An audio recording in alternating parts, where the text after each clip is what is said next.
Meus irmãos, meus amigos, muito boa noite a todos. Boa noite, minha velha. Boa noite a todos, boa noite, Rita. Vamos mais no estudo de Mateus, né, do Evangelho, a lei da doutrina espírita, né, baseado no estudo do Aloysio Elias, né, no livro de Verada. E a nossa leitura inicial está no livro Pão Nosso, capítulo 41, do futuro.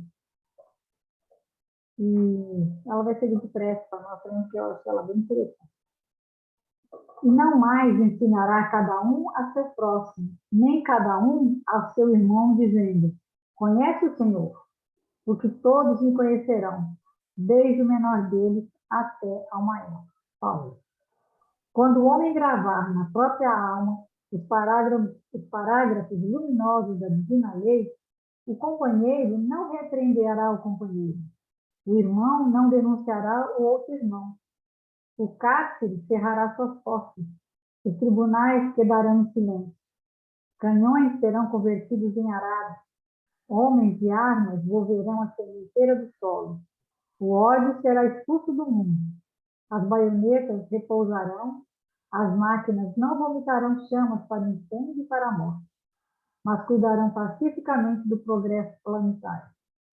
A justiça será ultrapassada pelo amor, os filhos da fé não somente serão justos, mas bons, profundamente bons. A prece constituir-se-á de alegria e louvor, e as casas de oração estarão consagradas ao trabalho sublime da fraternidade suprema. A pregação da lei viverá nos atos e pensamentos de todos, porque o Cordeiro de Deus terá transformado o coração de cada homem em tabernáculo de luz eterna, em que o seu reino divino resplandecerá para sempre. Ainda estamos longe, né? Mas há uma esperança mesmo que isso chegue um dia, né?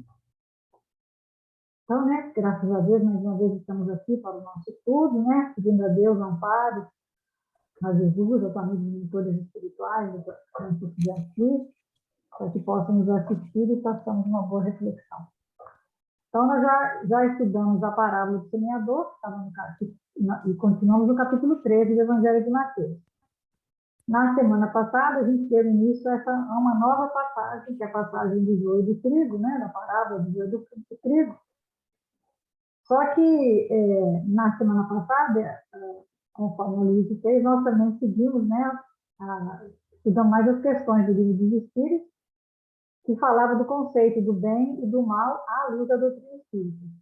E a gente não estudou assim, o versículo em si.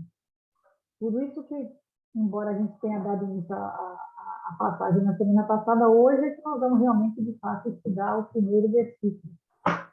E aí a gente vai ter uma ideia do porquê que a gente estudou esses conceitos do bem e do mal, do livro dos Espíritos, porque eles são bem importantes para quem vai estudar essa passagem, né? Então, o versículo está em Mateus, capítulo 13, versículo 24. Outra parábola propôs-lhe, dizendo: o reino dos céus é semelhante a um homem que semeou boa semente no seu campo.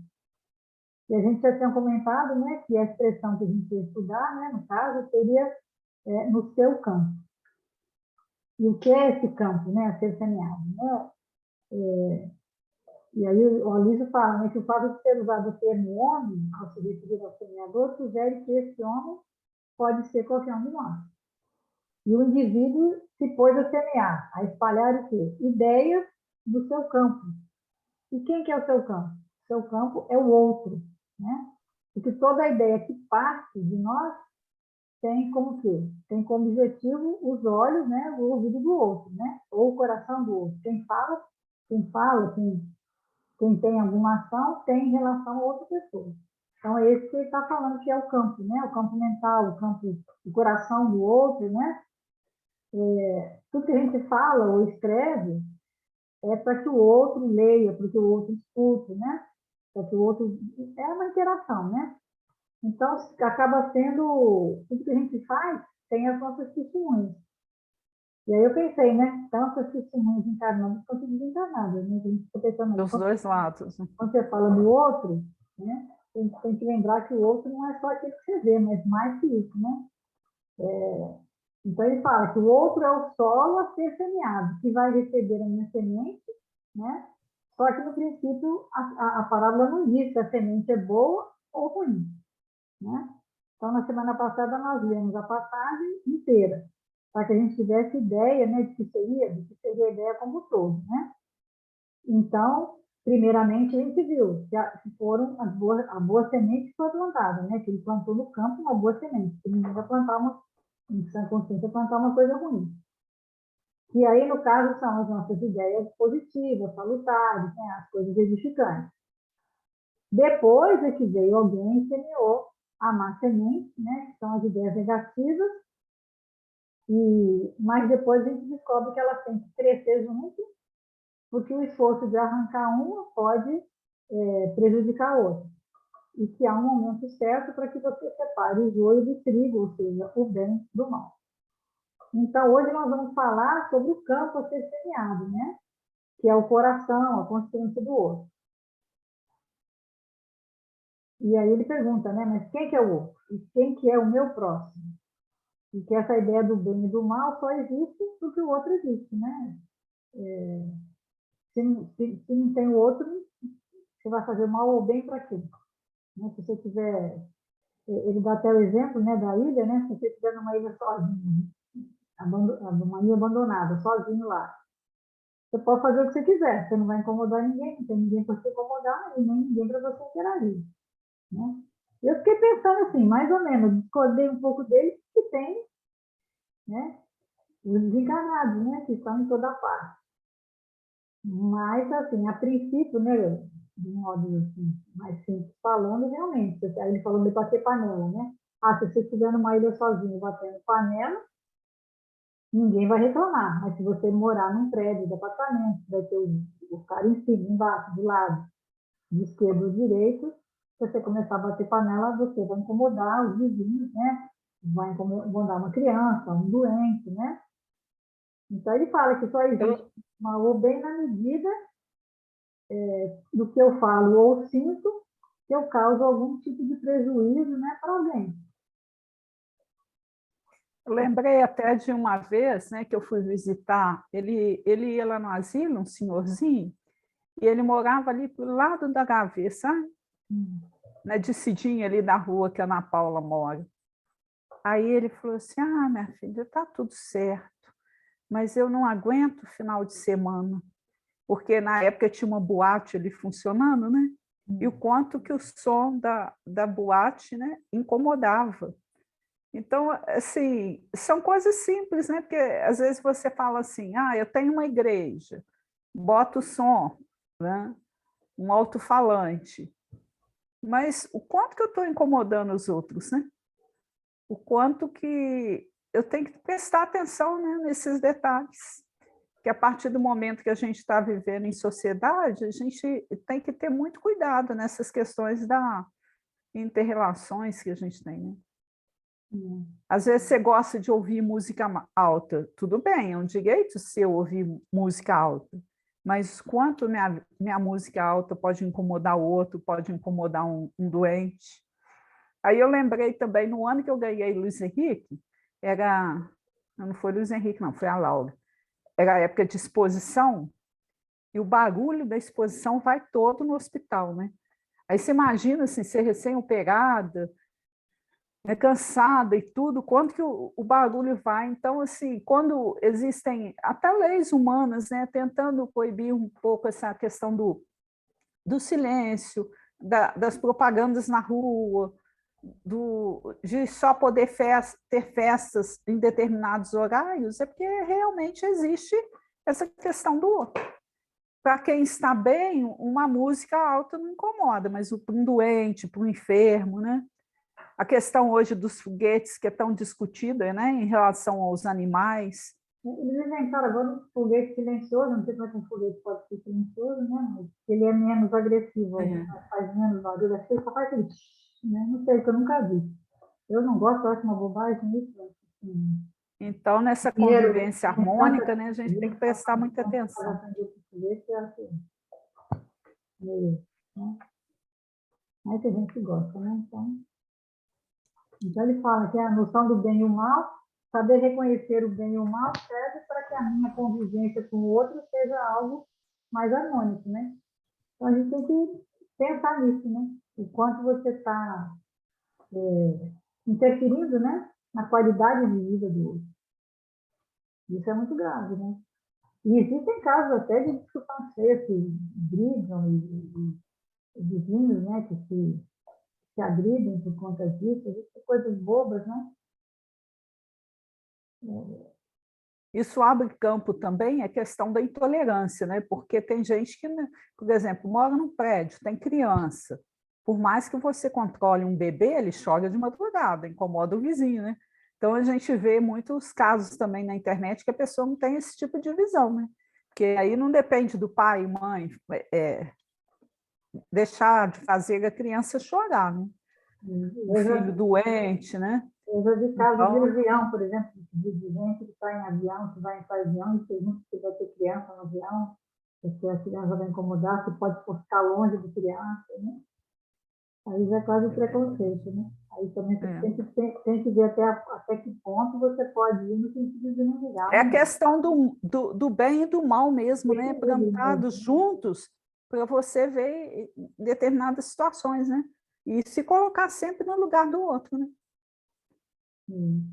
Porque quando eu tenho esse olhar de ter essa situação, né, do lugar do outro e analisar as questões sobre os diversos aspectos que ela apresenta, e essa aí a semana, gente por vai exemplo, nós aprendendo, né? estamos recebendo novos idosos lá, né?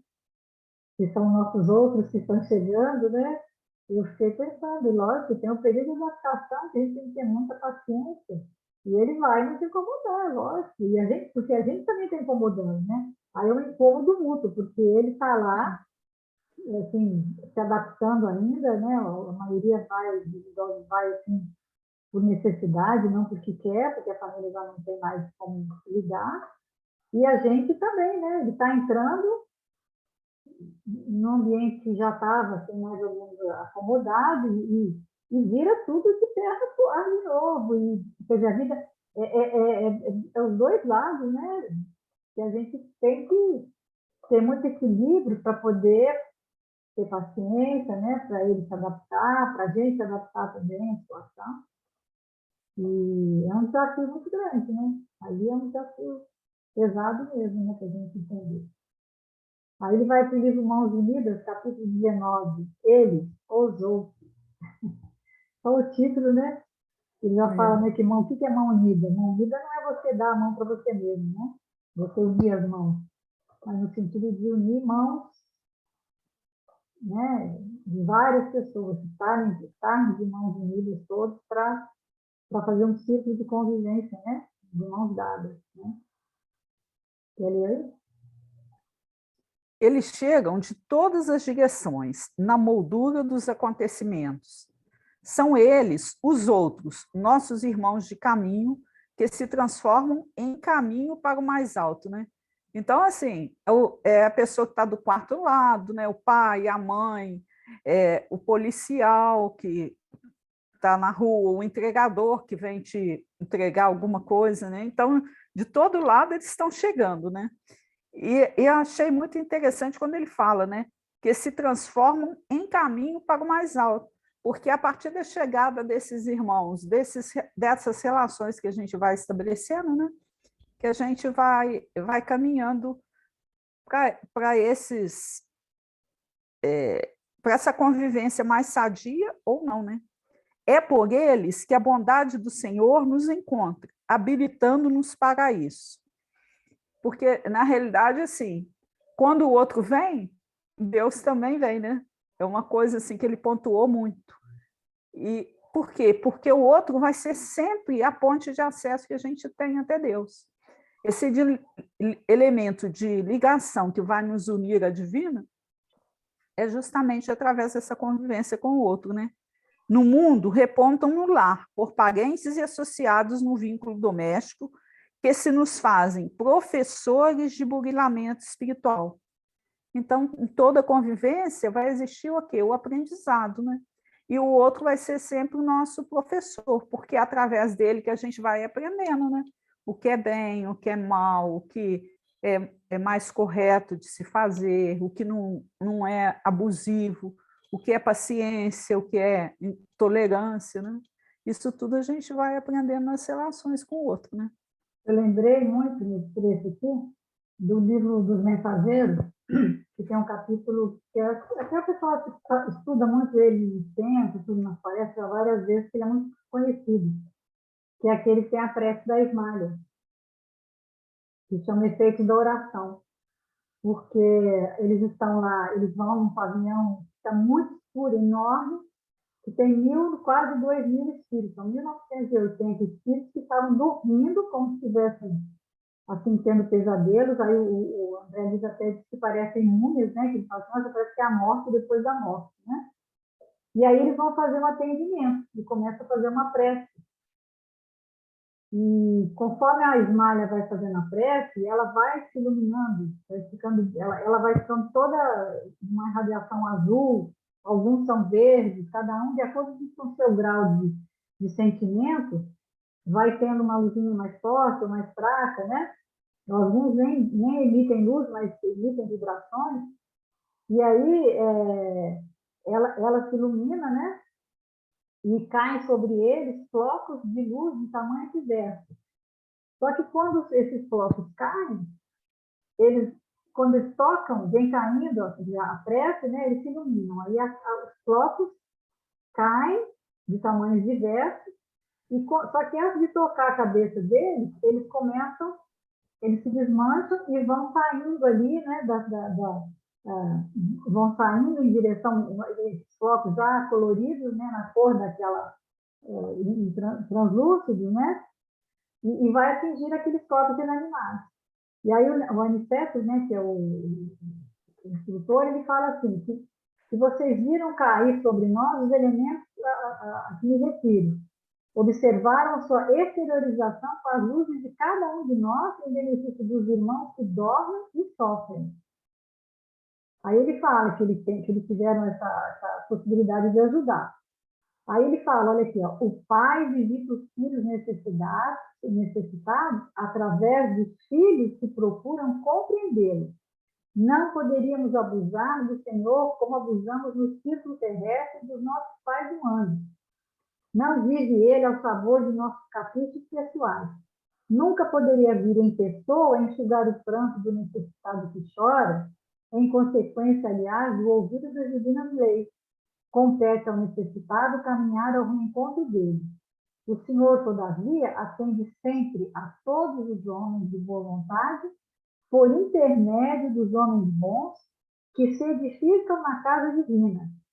Todos os nossos desejos e impulsos razoáveis são atendidos pelas bênçãos paternais eternas. Ainda que nos demoremos nas lágrimas, nas aflições, jamais permaneceremos sem tal desamparo. Então, quer dizer, foi através daquelas pessoas que ali eram os outros para ele, né? E aí ele fala que no final, né, ele fala que tinha mais de 1.000... reparem que nesses pavilhões temos 1.980 brigados que dormem. Todos recebem diariamente alimento, medicação comum, só 400 são atendidos com alimento e medicação especializada, por se tratarem mais, porque tinham mais chance de melhora. Porque a cidade não tratava de todos da mesma forma.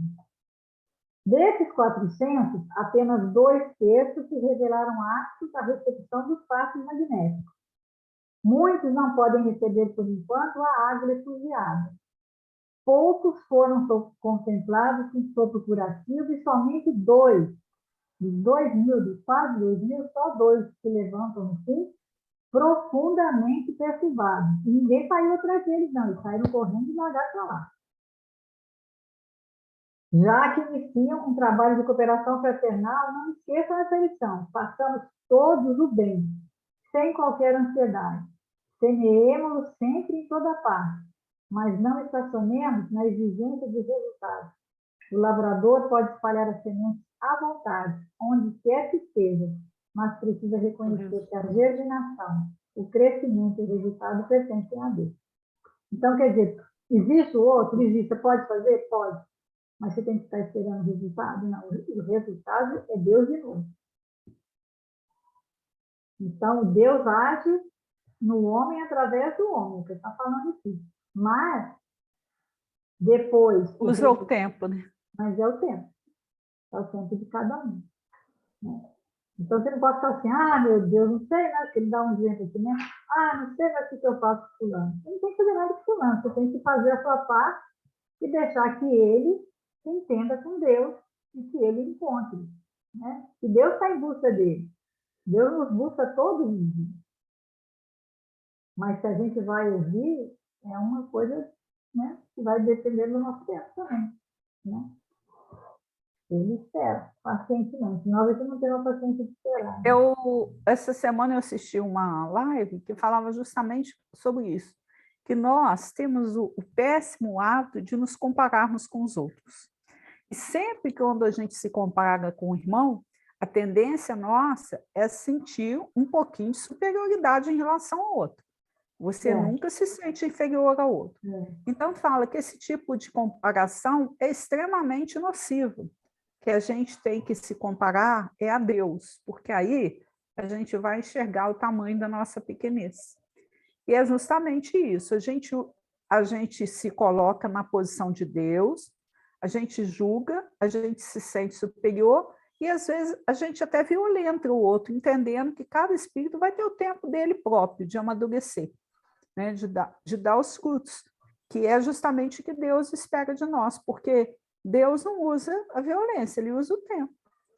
Porque enquanto você Igual esses espíritos aí que saíram correndo. Se fosse a gente, o que você ia ficar? Desorientada, tem que ir lá correndo, pegar, mas não é, foram escolhas. Eles receberam tanto quanto os outros os eflúvios divinos, que a benfeitora, né, através da prece, derramou sobre eles. Agora, a escolha de permanecer e querer mudança é de cada um.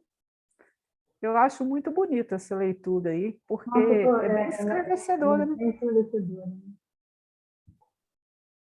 Porque é o que ele fala, né? E aí ele fala, não adianta procrastinar, se tem que, se tem que assar frita, né? Se é para amanhã, resolve ontem. Porque não adianta você ficar fugindo, né? Eu gostei da expressão também, quando ele fala, né? O grupo familiar é tudo farinha do mesmo saco, gente. Nós estamos ali junto com as mesmas deficiências, com as mesmas viciações, para, através do outro, que vai se tornando o espelho meu, né? Eu vou me sentindo incomodada e eu vou percebendo que eu também tenho e que preciso mudar e trabalhar, né? Essa semana eu li também na internet uma dica interessante. Não atenda a campainha. É sempre uma pessoa. Nunca vai ser um cachorro ou um chocolate gigante. É sempre uma pessoa. Então, não atenda. Às vezes eu não tenho encrenca. Fica quieto, diz que não vai dar. E ele chama atenção. Mas aí ele fala, né? Não adianta você fugir.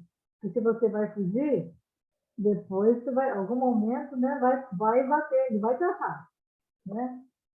E aí, às vezes, né, se puder já fazer o quê? Vai colocar dentro do seu útero, né? Ele vai botar dentro do seu útero, aí você vai virar e vai dentro, né? Ele conta a história do Chico, né, que a mulher falou para ele que estava cuidando do marido para poder ficar livre dele na outra encarnação, né?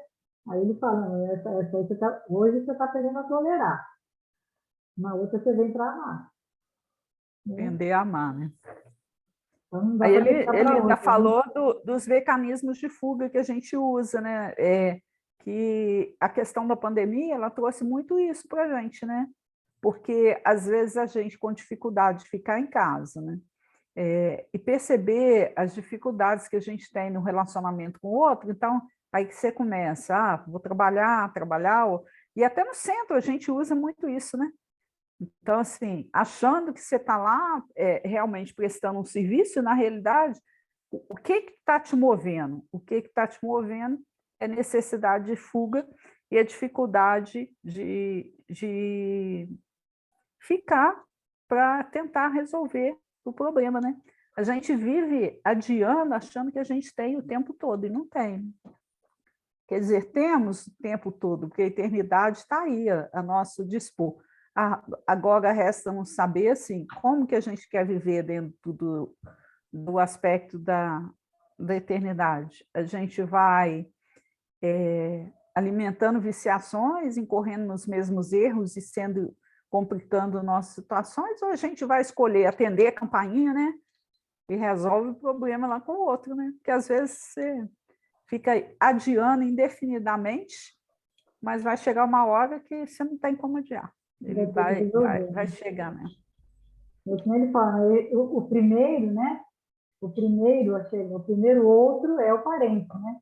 Eu achei até, eu fui procurar a origem de parente, né? A palavra parente é parens, né? Aquele que traz. Traz o quê?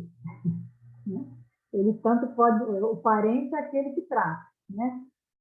Tanto faz se ele traz coisa boa ou ruim, o fato é que você tem que receber, tem que acolher e tem que administrar isso da melhor forma possível, né?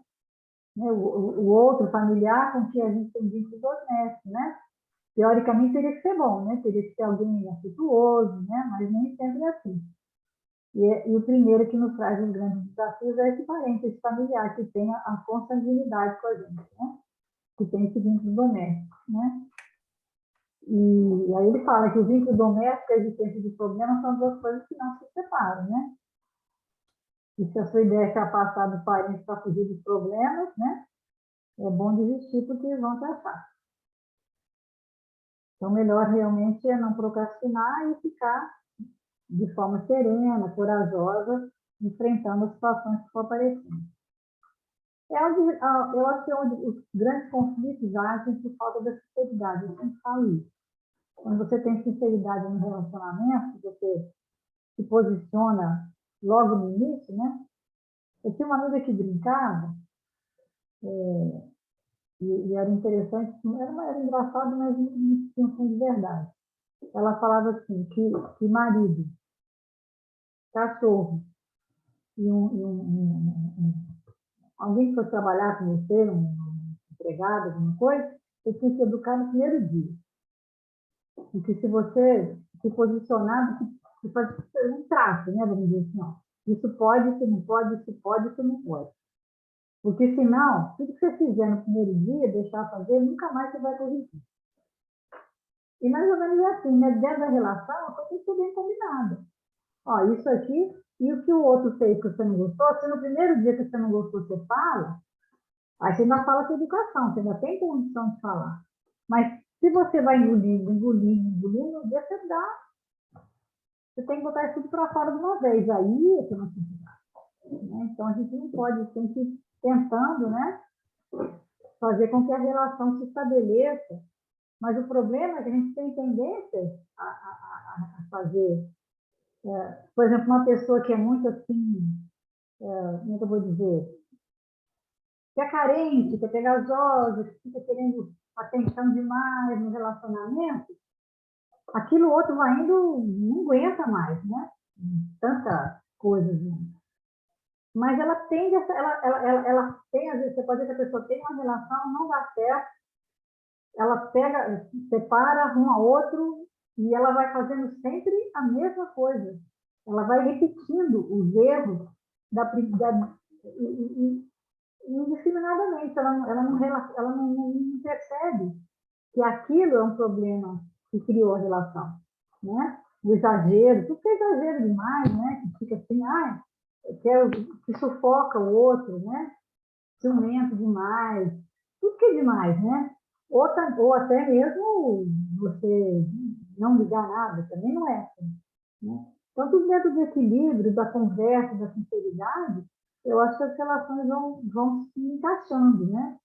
Um vai cedendo um pouco, o outro cedendo um pouco, cada um vai fazendo isso para que a coisa possa fluir melhor, né? Mas é muito difícil, né? Ninguém fala que é fácil, né?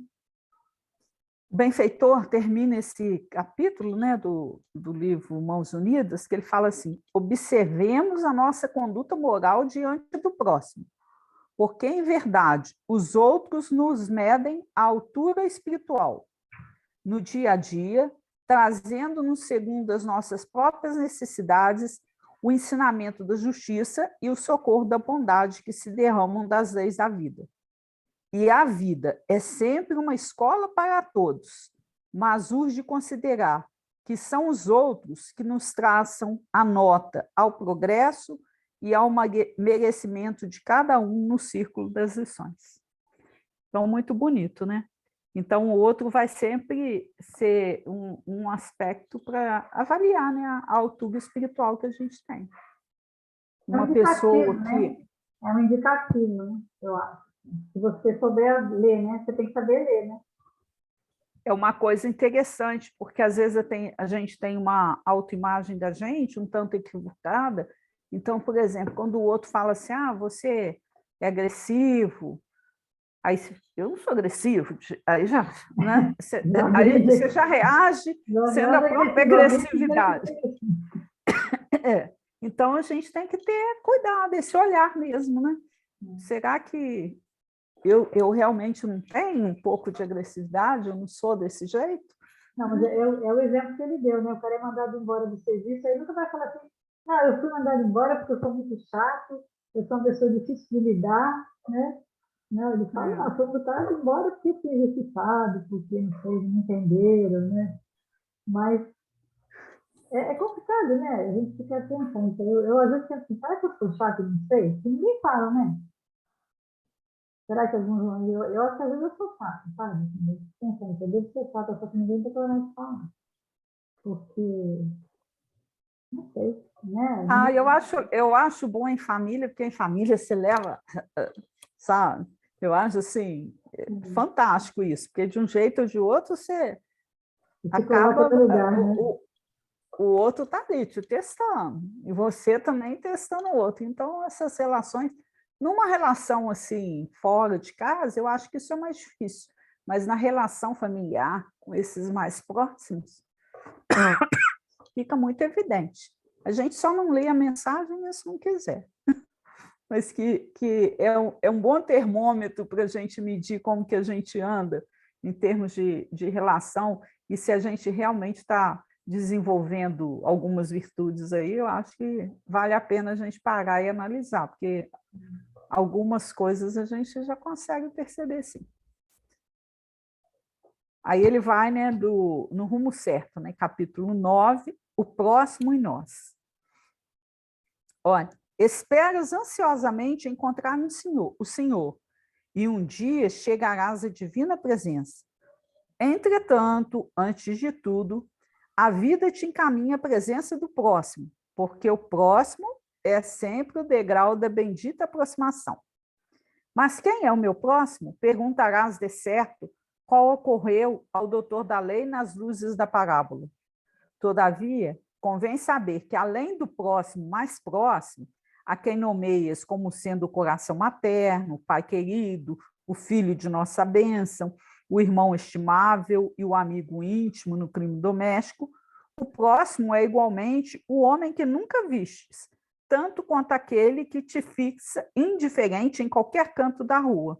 É a criança que passa, o chefe que te exige trabalho, o subordinado que te obedece, o sócio de ideal, o mendigo que te fala à distância.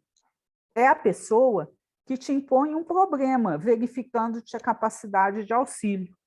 É quem te calunia, medindo-te a tolerância, quem te oferece alegria, anotando-te o equilíbrio. É a criatura que te induz à tentação, testando-te a resistência. É o companheiro que te solicita concurso fraterno, tanto quanto o inimigo, que se sente incapaz de pedir-se o mais ligeiro favor. Às vezes tem um nome familiar que te soa docemente aos ouvidos. De outros, é categorizado por ti a conta de adversário que não te aprova o modo de ser. Em suma, o próximo é sempre um inspetor da vida, que nos examina a posição da alma nos assuntos da vida eterna. Entre eles e nós se destacam sempre a necessidade e a oportunidade, a que se referia Jesus na parábola inesquecível.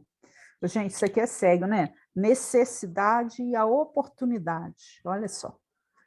Agora já Isso está porque falando do segundo outro, né? Agora já não é o consanguíneo mais. É o outro que é um estranho, que você não necessariamente conhece, ou pode ser depois até um inimigo mais à frente. Né? Isso porque o bom samaritano foi efetivamente o socorro para o irmão caído na estrada de Jerusalém para Jericó. Mas o irmão tombado no caminho de Jerusalém para Jericó foi para o bom samaritano o ponto de apoio para mais um degrau de avanço no caminho para o encontro com Deus. Olha que é muito bonito isso, né? Você vê, na realidade, ele estava lá caído, mas à medida que o samaritano ajudou, o que o outro constituiu para ele? Um ponto de ascensão para Deus. Degrau para Muito ele. bonito, um degrau.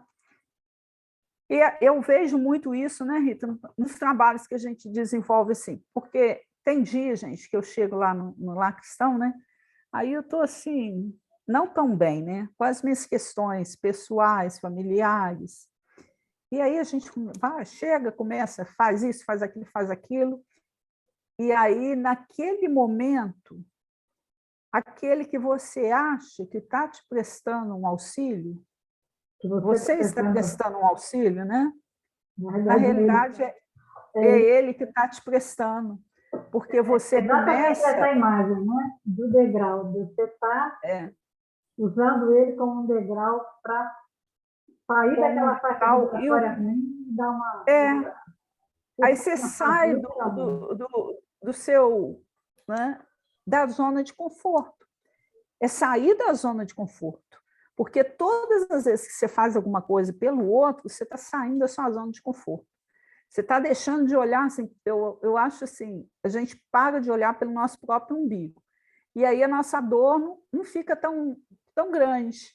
Aí você começa a avaliar, gente, mas tem gente que sofre mais, tem gente que tem mais problema.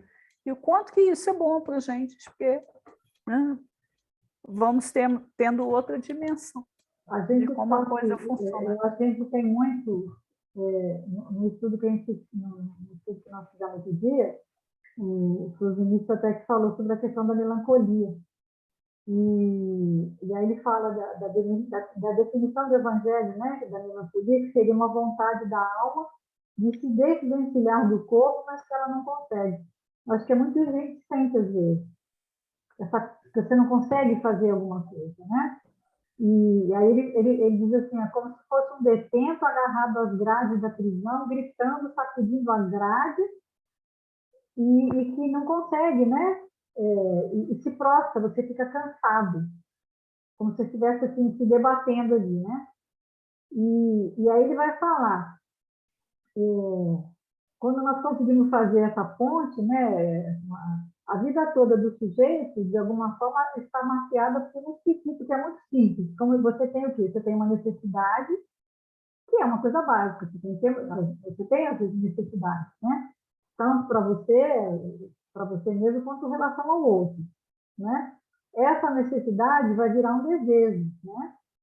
Que gera uma vontade. E a partir daí vem uma descarga desse estímulo. Você começa a querer mais cada vez mais.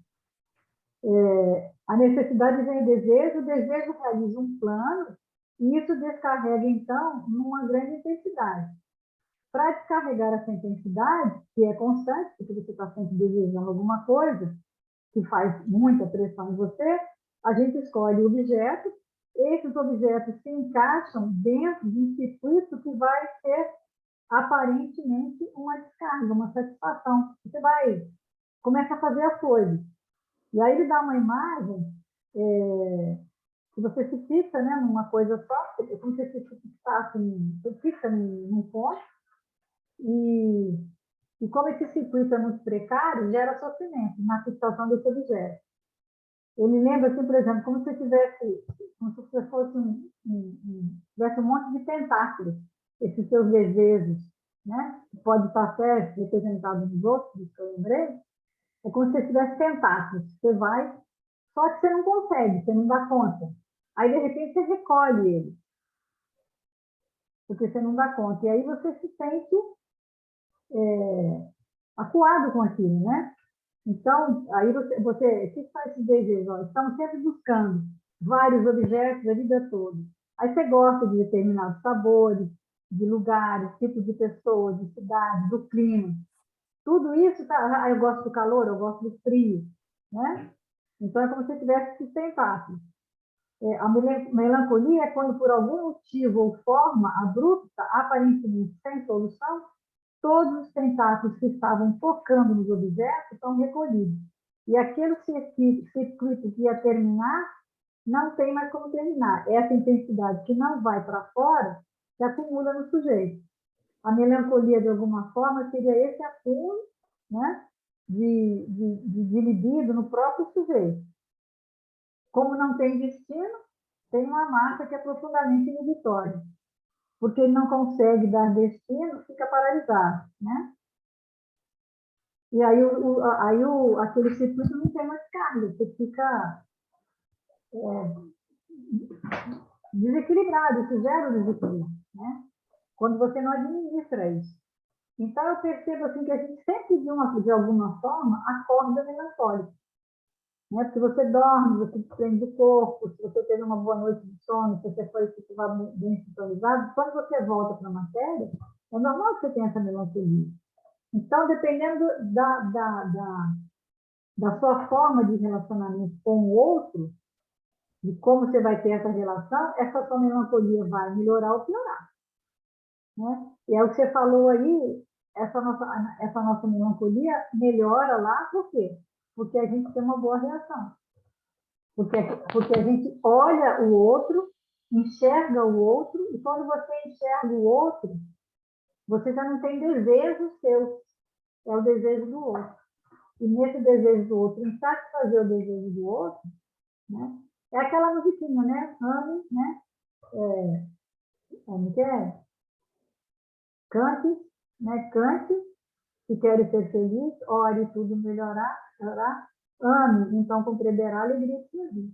Quando você consegue entender essa alegria de servir, que você vê o outro e se enxerga no outro, e sente o que o outro sente, é a hora que você já não tem mais. É como se você tivesse satisfeito as suas necessidades através do outro.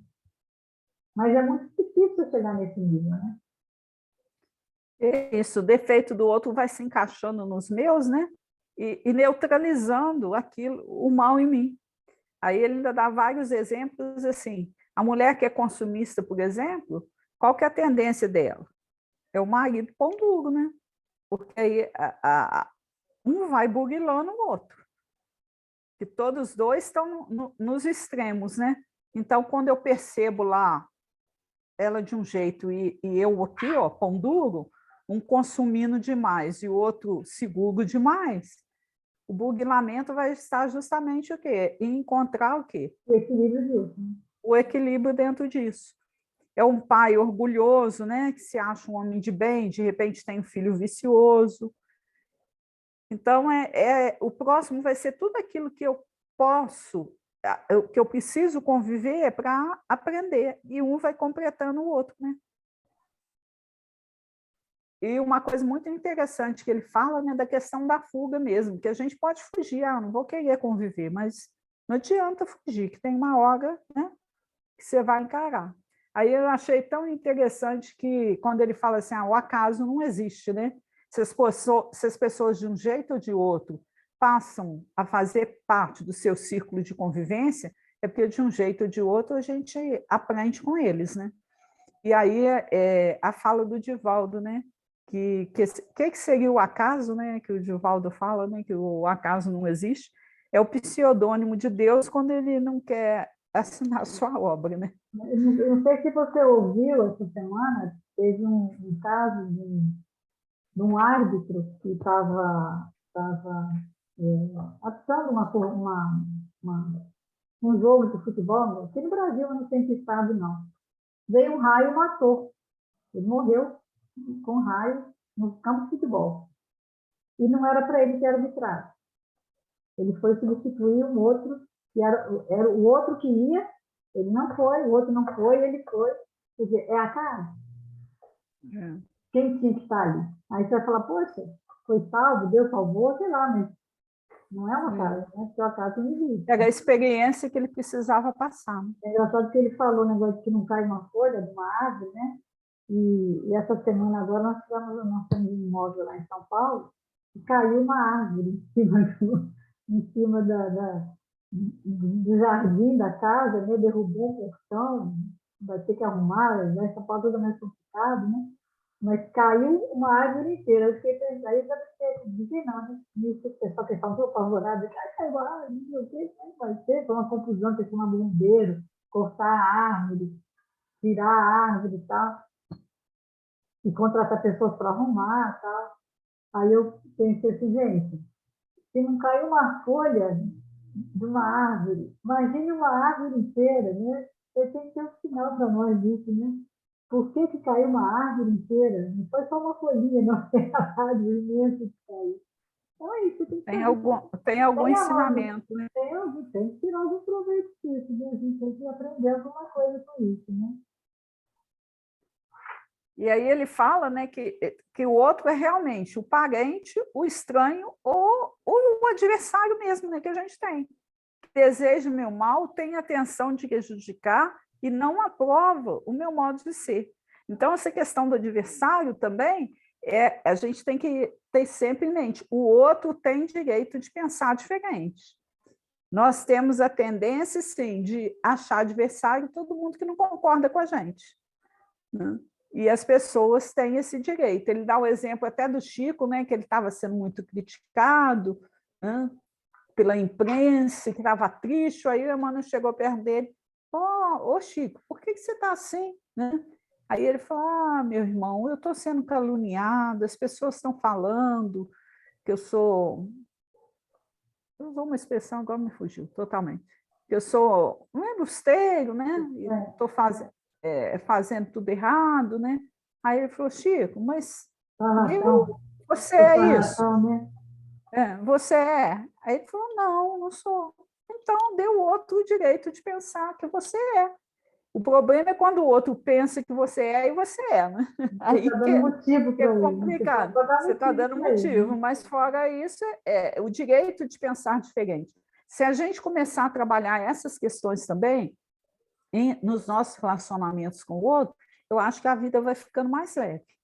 Porque você não cria expectativa, entende que cada um está num grau evolutivo, que o tempo de cada um é diferente do seu, e eu acho que a coisa vai funcionando mais serenamente. Aquela questão de você achar que você sabe mais do que o outro, né?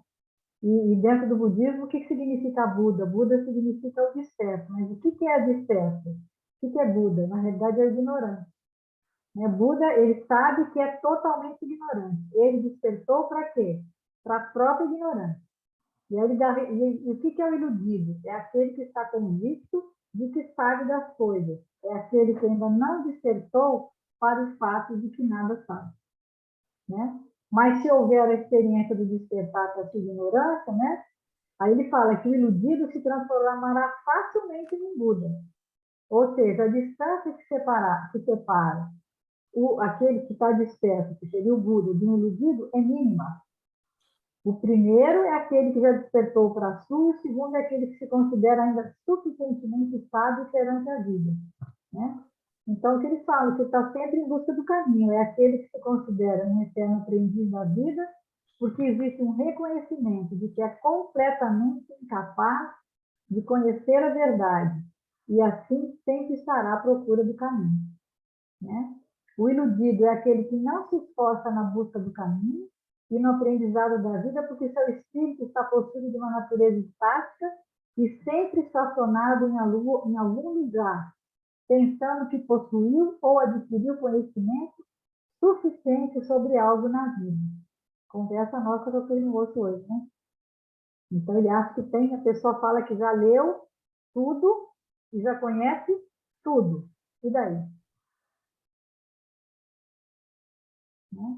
Você tem que ter essa... Não basta só conhecer. Em suma, a diferença entre os dois é que é aquele entre o buscador e o negligente. O desperto vê a si próprio como ignorante e que compreende plenamente que não é possuidor de um conhecimento perfeito, em que se apoiará como uma âncora. Não tem nenhuma ideia fixa sobre algo e muito menos apego às coisas. Se o ignorante acreditar firmemente que é possuidor de conhecimento, estará atado na própria sabedoria. Se o assunto despertar para a realidade da vida, de que não sabe absolutamente de nada, se tornará um ser plenamente livre no trato com as coisas do mundo. Então, a gente tem que tomar cuidado, né? Se você acha que já leu, sabe, que tem conhecimento, mas, né, só sei que nada sei, mas já dizia a foto. E essa importância, né, do relacionar-se sem interesse, né? A lógica do relacionamento não pode existir interesse, né? Então, como eu posso servir, como eu posso ser útil? Porque as pessoas podem precisar de mim, assim como eu preciso delas. Mas se eu pedir para assim, enumerar assim, oh, Rita, me fala aí 10 coisas porque você eu me relaciono com você, se a gente começa a enumerar, é porque a gente, de um jeito ou de outro, está esperando retribuição, né? Isso daí que causa um grande problema. Tem uma leitura que fala, né, que depois que tira, quando tirou tudo, já tirou isso, aquilo, o que ficou? Ficou interesse. Enquanto tiver interesse, eu não lembrei. Agora que eu lembrei dela, eu queria procurar. Quando tem interesse, e é muito difícil, mas eu acho que eu não consigo ver, eu não consegui, sinceramente, quando ele falou, né, quando ele fez a pergunta, por que você está com alguém, por que você ama essa pessoa? É muito difícil desvincular disso. Por que eu estou com meu marido? Porque ele é gentil comigo, porque a gente tem coisas em comum, entendeu? É muito difícil amar simplesmente. Eu vejo assim uma mãe, por exemplo, eu já presenciei isso uma vez, numa senhora lá que o filho tinha sido assassinado, né? E que eu cheguei lá, ela mostrou as coisinhas dele e tal. Era assim, uma pessoa assim, malquista, né? Um rapaz que estava no trabalho, era assim, um delinquente, usava droga, aquela coisa, mas para ela é um amor incondicional de mãe mesmo, né? Enxerga seu filho simplesmente como seu filho independente, ama apesar de, e não por quê, né? Que eu acho que é isso que a leitura está falando. Mas eu acho que esse sentimento que chega mais próximo disso é o amor de mãe. Tá? Eu acho que não sei se pai, eu não sou homem, não sei como seria o amor de pai, mas o amor de mãe, né, de quem carregou no útero, que tem que eu acho que tem que ter uma ligação mais forte, né? Eu acho que é o que se aproxima mais disso. Você ama seu filho desinteressadamente. Mas outros tipos de relacionamento, eu acho que sempre tem algum interesse. Não é assim, muito Não, difícil. nesse estágio evolutivo, Rita, que a gente Nós está, a gente estamos, sempre é pautado em algum tipo de interesse. Mas o que ele traz aqui para a gente é o seguinte: dentro do processo evolutivo, quanto mais você conseguir se relacionar com o outro sem ter esse interesse, e eu acho que você fez uma pontuação aí muito interessante, que é a questão da mãe, porque a mãe tem muito disso, né?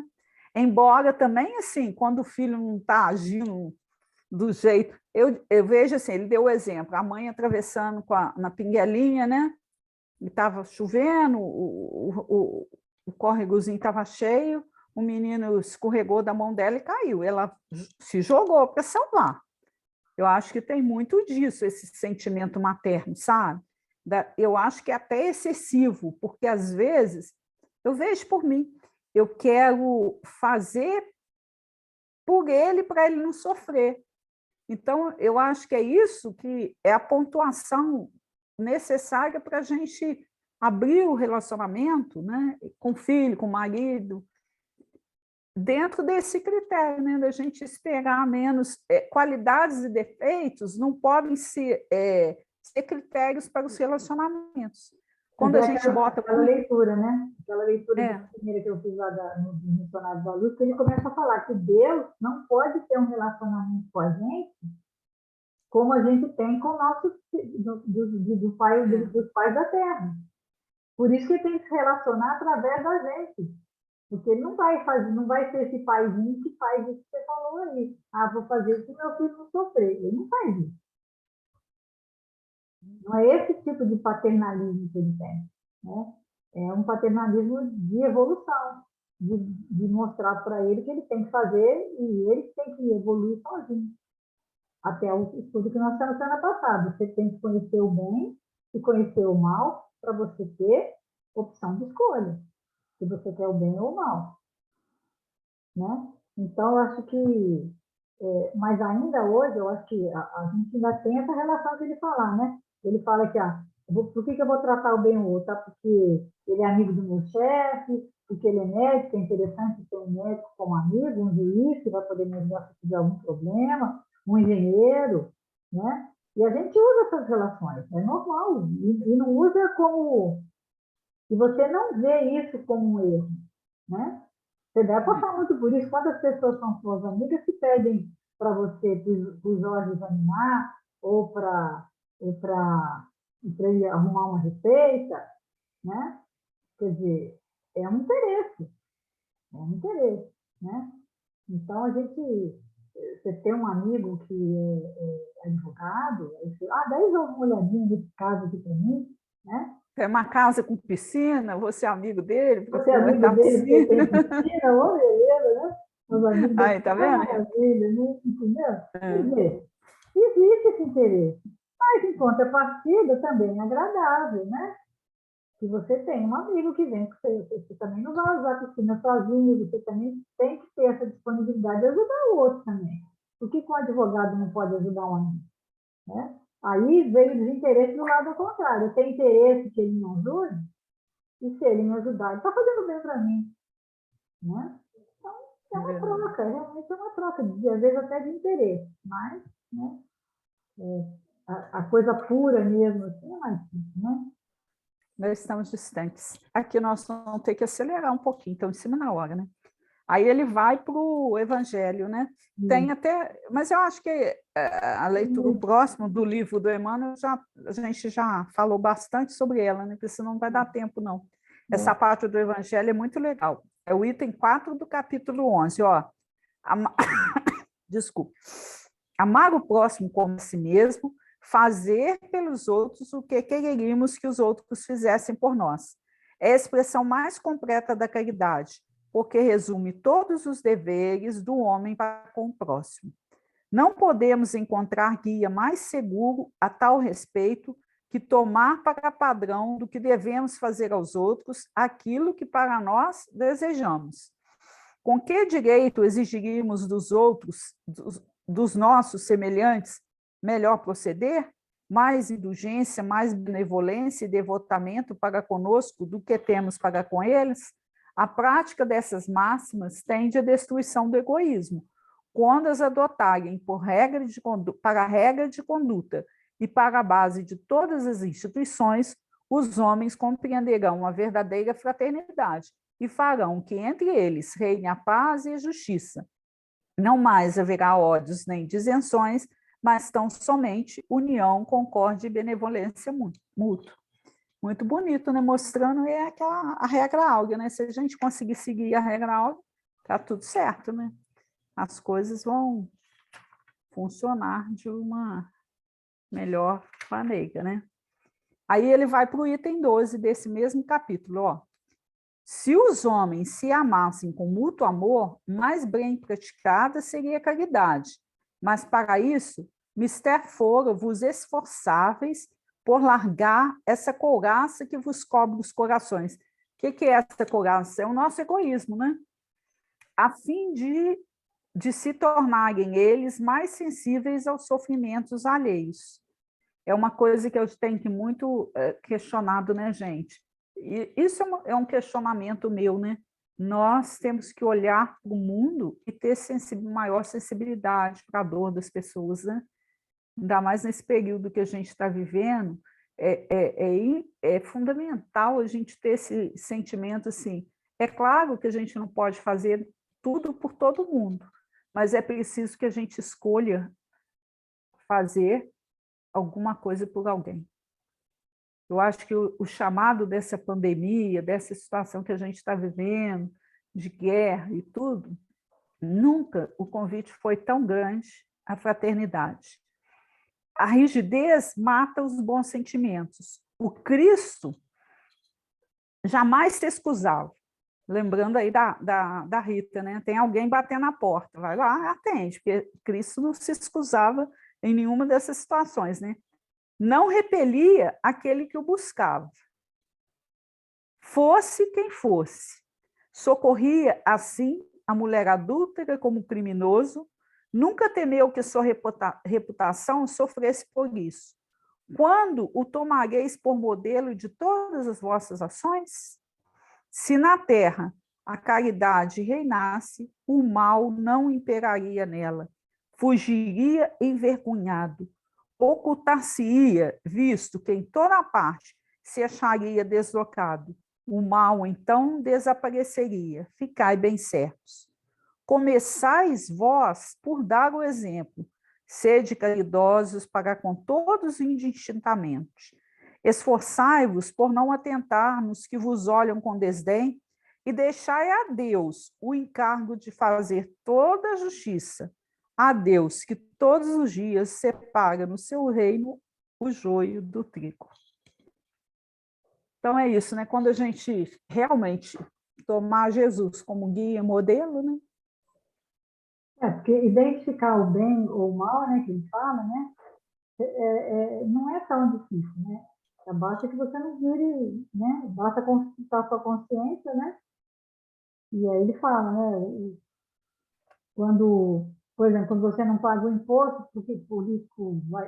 Ele deu o exemplo, né? Que o aluno dele falou assim: meu pai falou que não paga imposto, se ele paga o imposto, que o político vai desviar.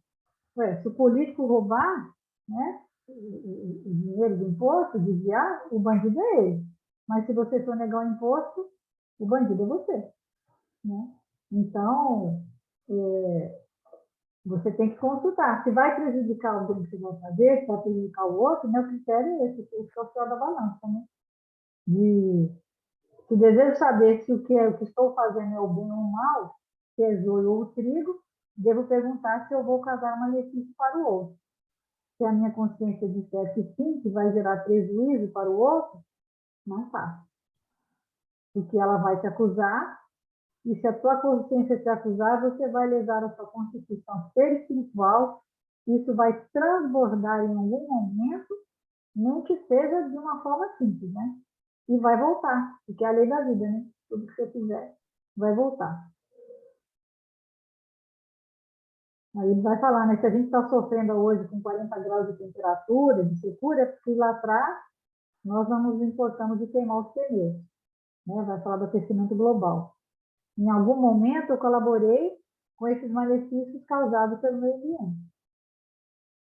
E a natureza devolve tudo, né? Ele dá o exemplo da onda, né? Ele finaliza dando o exemplo da onda. A onda, do jeito que ela recolhe, né? Você joga sujeira, né? A sujeira que joga na praia, ela recolhe. Mas depois ela devolve. Né? Ela devolve todo o lixo que é jogado nela. Então, nessa questão do ambiente, a gente, né, tem muita coisa para aprender, muita. Olha que a gente, às vezes, eu estou até tentando reciclar aqui em casa, mas é uma dificuldade, porque é uma resistência das pessoas, um esquece, o outro não sei o quê, o outro fala que é difícil, que não vai fazer. Porque dá trabalho, né? Dá trabalho. A grande questão, assim, que é a lei do menor esforço, a gente não quer ter trabalho. E lidar com essas questões ambientais, ecológicas, né? E tudo isso dá trabalho. E, às vezes, prejuízo, né? Porque você falou da questão do imposto, quanto que a gente acha, a grande maioria acha normal, vou lesar, não tem problema nenhum. Né? Então, a gente... Pagar desculpa que o imposto é caro, não, mas é muito caro, tem tudo. E rouba mesmo, desviado. Então, tudo isso.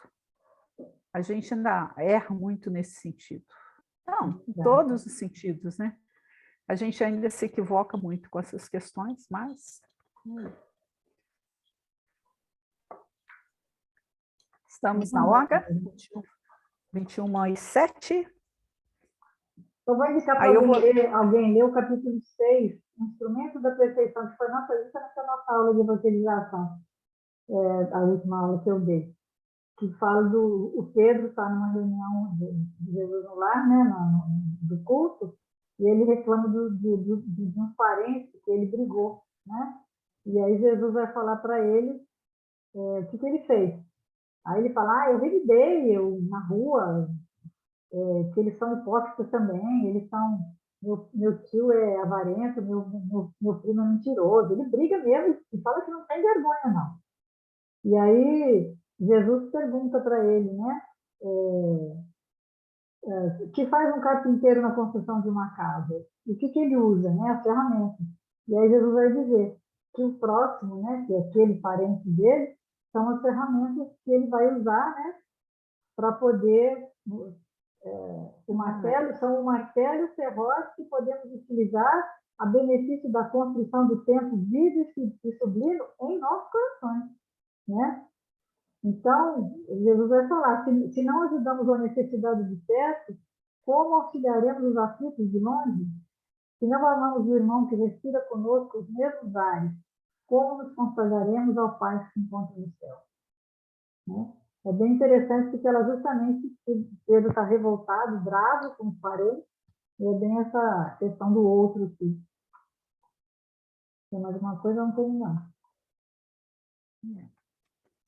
Vamos para a nossa prece hoje. Para terminar também, eu escolhi uma leiturinha, fica como a prece Santa Fraternidade, do Casimiro Cunha. Qualquer que seja a fé que adotes nos templos da humanidade, rende culto fervoroso à Santa Fraternidade. A pregação sem exemplos é um lindo jardim na treva. Todo verbo sem ação é folha que o vento leva. Sem que repartas com os outros os dons que o Senhor te deu, viverás sempre algemado às sombras do próprio eu. De que nos serve a oração de puros e nobres traços, que respira a inércia escura de quem nunca move os braços? Religião é caminho de sublime comunhão, que o céu abre cada dia a marcha do coração. A santa fraternidade é o sol de crentes e incréus. Quem se faz o irmão de todos é sempre luz dos céus. Muita paz para todos nós. Quem se faz irmão de todos é sempre luz nos céus. Muito bem. Muito bonito, né? Muito bom. Até semana que Uma vem, semana né? de Para todos nós. muita paz para nós, para toda a humanidade, né? Tchau, tchau.